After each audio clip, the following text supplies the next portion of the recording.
well, welcome back to Otaku no Vio. As always, thank you very much for joining us. And today we are reviewing the anime of the fall 2011 anime season. And I have here with me both Brad and Zan. Brad, how you doing today? Doing great. Just got my computer back, so I'm ready to go. Awesome. And Zan, how you doing?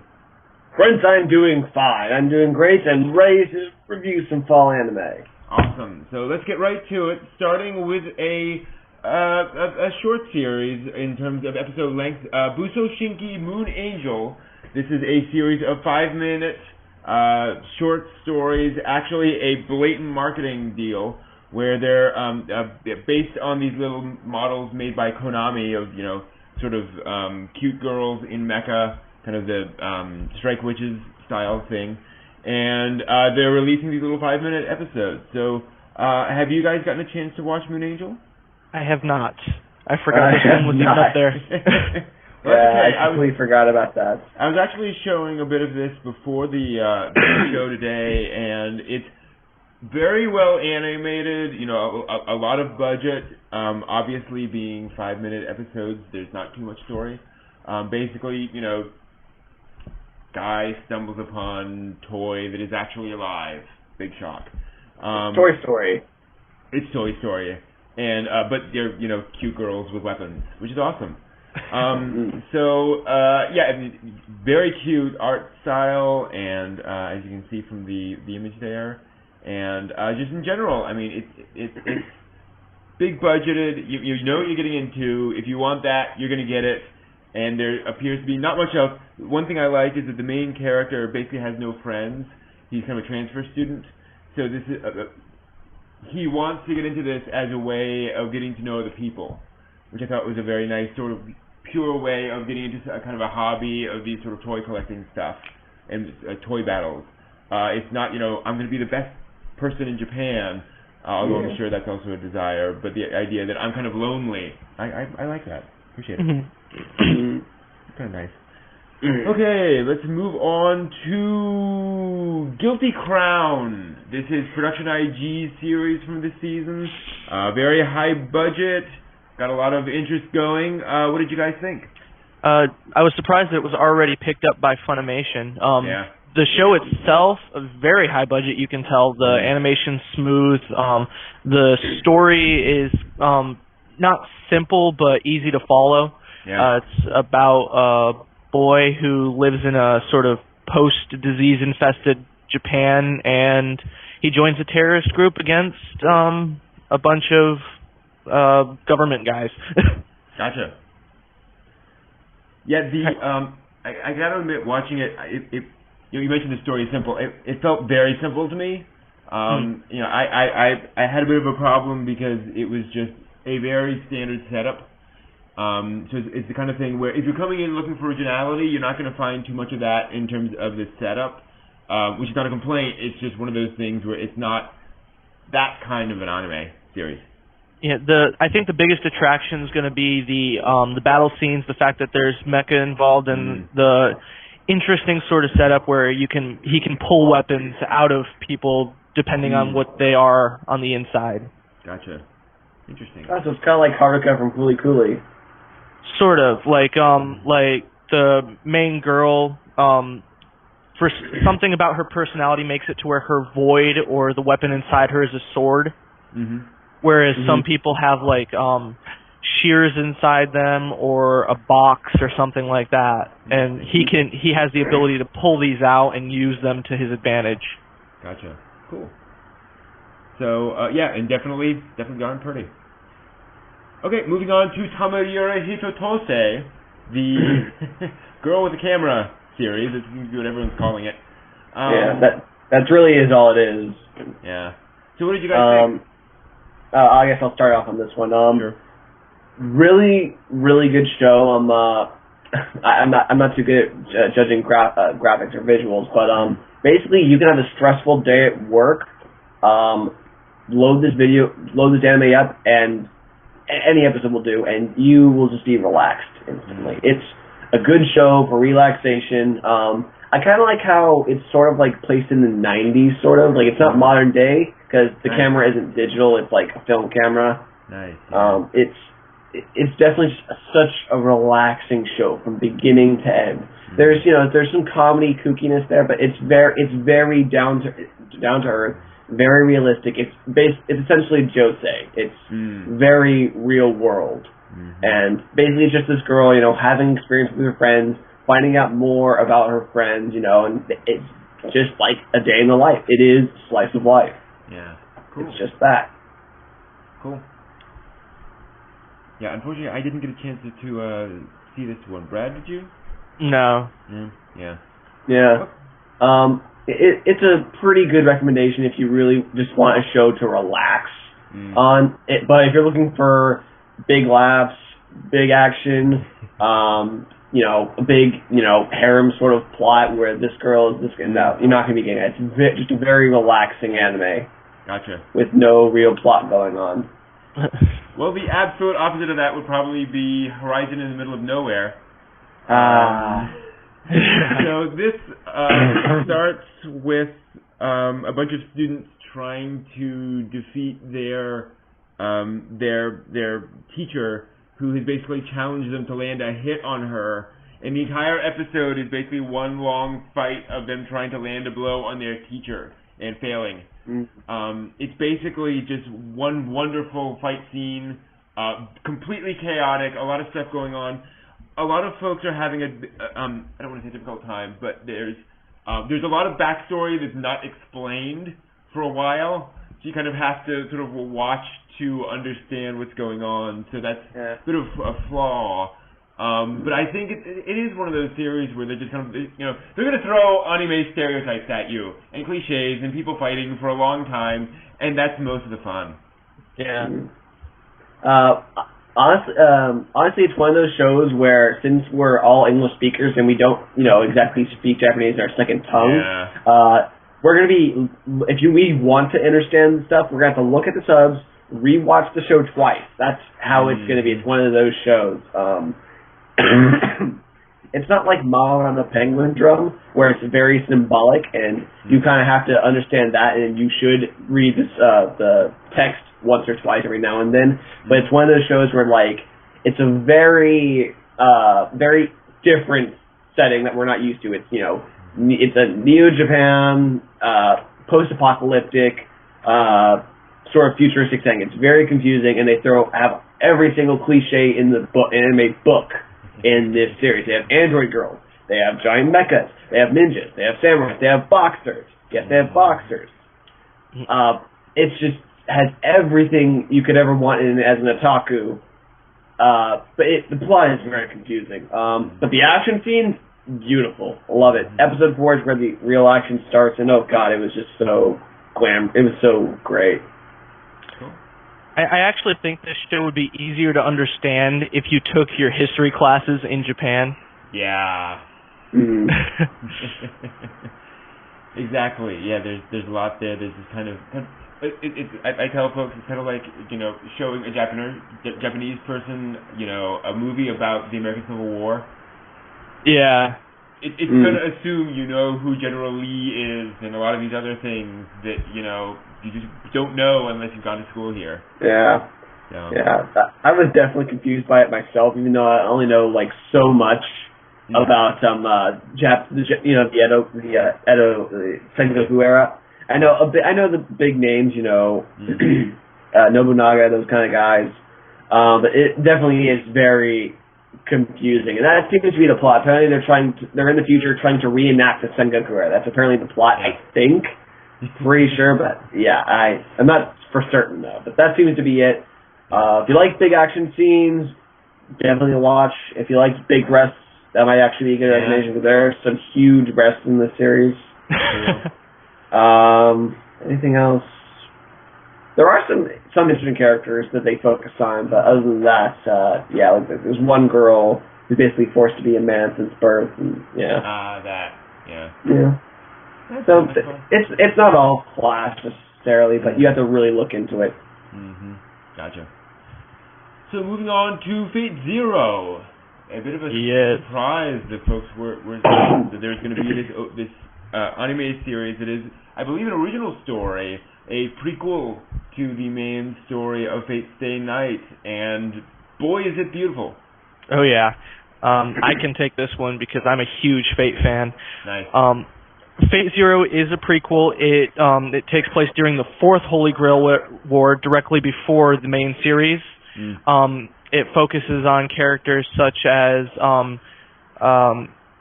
the main character from the original series. It focuses on his adoptive father and all of the characters that have to do with what leads up to the original series. Most of the spirits are completely different except for Saber. Saber's made a return. Big shot and there. It follows a similar story. The strategies, the battles, the finding out who all these characters are is sort of followed to a formula almost, but it's still just something that I can't look away from. It's beautiful, and it's very well written, and I love it. Nice. Yeah, I admit I tried watching this one, and since I'm not that familiar with what's going on, I was completely lost. But boy, was I looking at gorgeous visuals while I was lost. Yeah, it takes it definitely takes watching the original series to understand the prequel, because it does assume you've watched the Fate Stay Night series. Gotcha. Definitely. Yeah. Cool. All right. So let's see here. What's next? Sorry, I switched off the wrong thing. Let me move on over here. Where were we? Yes. There's a bit of a surprise. Chihaya Furu, which we'll start you guys talking about. What did you think? All right. Well, do you want to go, Zan? I took the last one. I suppose so. I'll go first. Chihaya Furu is basically about, first episode about this girl in high school. She's elegantly beautiful, and she's like, oh my god, this girl's so beautiful, and she wants to start a poetry card club. And that's basically where the plot then goes back into a flashback, and she makes friends with this one guy who is great at the I keep forgetting the name of the card game, but basically it's Japanese poetry cards, and it's kind of like memory and a game of reflex at the same time, where you have to take the poetry card as fast as you can before your opponent does, and there's 100 of these. So it's kind of like memory in that, but also you have this storyline with this main character girl, and also this guy this boy is also really good. He's a new kid in school. He gets a lot of prejudice because he's found out that he works because his family's poor, and the main character's best friend also is part of the group that gives him flack for that, and there's like this friends struggle, and she's on his side, and the other friend is really mad about that, and it all comes down to just playing the poetry card game. And Chiyofudu, the title comes from the first line of the poetry card that she knows that if that's the card that said, she will catch it. And the basic plot is that all three of them will get to Class A of the rank, and then they'll be able to play each other in the national round, and one of the boys will become the card master, and she will become the card queen. Very good shoujo series. Love the main character. She's very spunky, and she has that like new kind of like shoujo attitude sort of that you see in some shoujo series like Skip Beats or other such series. She has that attitude, and I really like that attitude. Yeah. It's really interesting. They usually drop you with a big surprise usually at the end, and I've actually heard from some people that on one of the episodes they actually cried because of what happened. Nice. It was so touching. Yeah. Brad, what do you think? The plot really, really interesting, especially considering they're throwing a subject at you that you're not really familiar with. Yeah. They managed to pull you in, and it's just a beautiful show. The biggest thing is the different plot twists they throw in for each episode.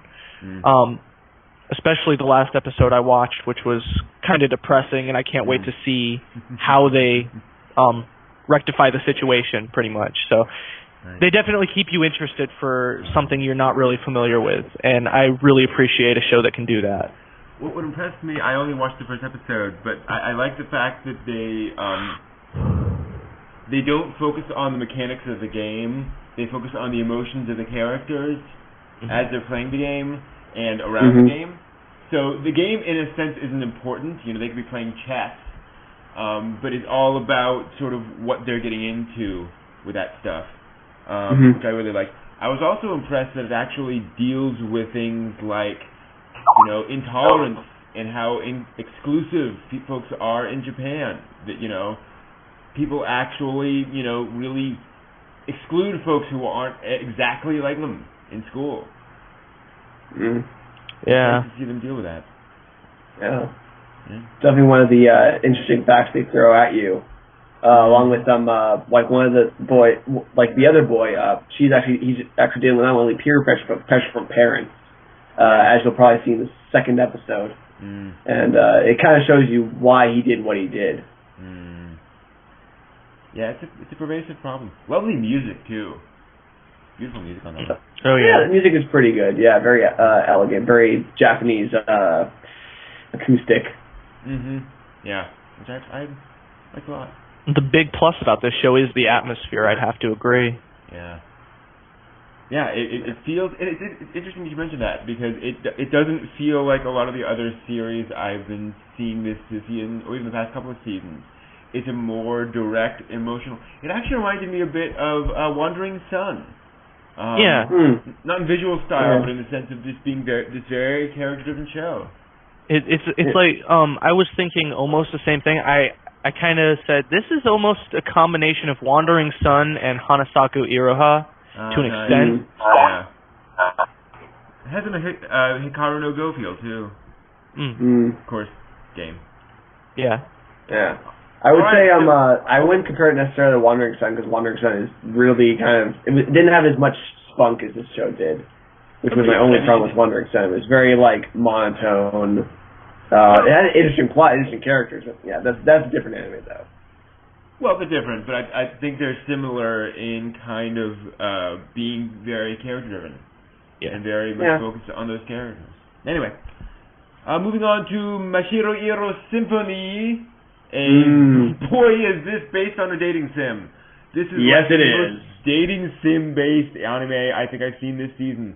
And that's not a complaint. It's just like, it starts with, random shots of snow and the forest and people speaking over it, and then we go into the opening, and then we meet a bunch of characters. It struck me as kind of precisely that dating sim series. If you want to watch a harem series that's about these relationships, this is going to give you exactly that. And anyone familiar with dating sims knows it's going to be a dating sim when you hear the opening music. That is a dating sim composer right there. Yeah. That sounds like the opening to any dating sim I've ever played. Yep. Yeah. I did like the opening. I like, when it gets faster. But yeah, it was good. I actually did kind of like the series, especially with the drop they gave with the first episode. Not playing too many dating sims myself. I like the twist they gave at the end, where the fact that the girl that they met in that first encounter, like, she's completely against that, and I kind of like the series. I like how the fact that they have a Ronin maid in the show. that fact just kind of like makes me kind of like laugh, like a Ronin maid. Some of the characters are a little sporadic. Like there's this one red-haired girl where you're like, oh, I'm the buddy character. I'm friends with you. Fourth episode, she apparently isn't or hasn't been this whole entire time. Not like she's a spy or anything like that, but like the moment the main character started talking to this one cute girl, she completely went batshit nuts on him. Interesting. That was odd. And also apparently like they used like this weird, very cute, deformed cat as a plot point. Yeah. So I'm really curious on how that's going to turn out, or if it's just, like symbolism or the mascot. Yeah. They use that cat a lot in symbolism. It's a good series. I would give it. It's a pretty good recommendation. Yeah. Very school life. And also I do like how I think it was the second episode where you know obviously the main girl like apparently they show that you know sometimes the guy screws up to make him look that you know the guy because obviously the basic plot is schools are merging and obviously guys are not being introduced. Haven't seen that one before. And basically stuff is now going on that makes the girls who were once at the academy think, oh, the guys are just perverts. We want them out. But then also some evidence that the girls are also to blame as well, that they're being a little bit too untrusting or a little bit too over-assuming. Like there's one scene where you know a guy's just going to class. He opens the door. They're changing. The door wasn't locked. There was no sign on the door. Like how was you supposed to know? Knock. This isn't a restroom. However, there's another scene where a guy's picking up a piece of chalk and he looks at the girl's panties. You know, if he just looked at the piece of chalk, he would have been fine. But no, he had to look up. Gotcha. Yeah, it's a nice. I actually also appreciated the fact that the characters aren't all screaming at each other all the time. Yeah. There are misunderstandings, but it's not one of these sort of shrill theories in that sense. Yeah, definitely not. And another thing that I really liked was the fact that the main character, definitely for being in a dating sim series, is actually likable. Yeah. Most dating sim main characters turn out to be kind of bland. They follow the basic formula. Exactly. And this one's likable. He tries. He's kind, and he doesn't just like do things for perverted reasons. It doesn't look like he's aiming to get a girl. Yeah. So it's very fleshed out and well done. Yeah. On the flip side, though, he does seem a little bit too nice. A little bit, yeah. Yeah, a little bit of a goody good. Yeah, fair enough.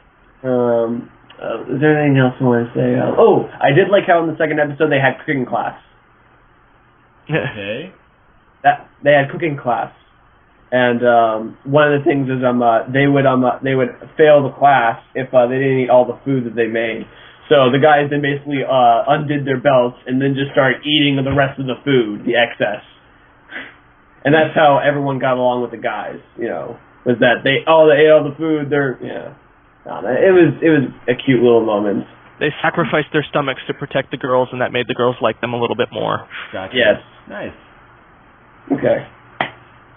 All right, moving on to a few series we're going to sort of skip right through. The second season of Squid Girl came out this season, and we're not really going to talk about second seasons because, as we were saying earlier, you know, it's the second season, same animation quality in general. Yeah. I will say this about the second season of Squid Girl. There's an episode where they all speak English, and it's somewhat funny, though kind of phony. Cool. Same thing with the second season of Working, which is just chugging along. So let's see here, what else? Moving. Oh, yes, another one of these sort of surprising series this season.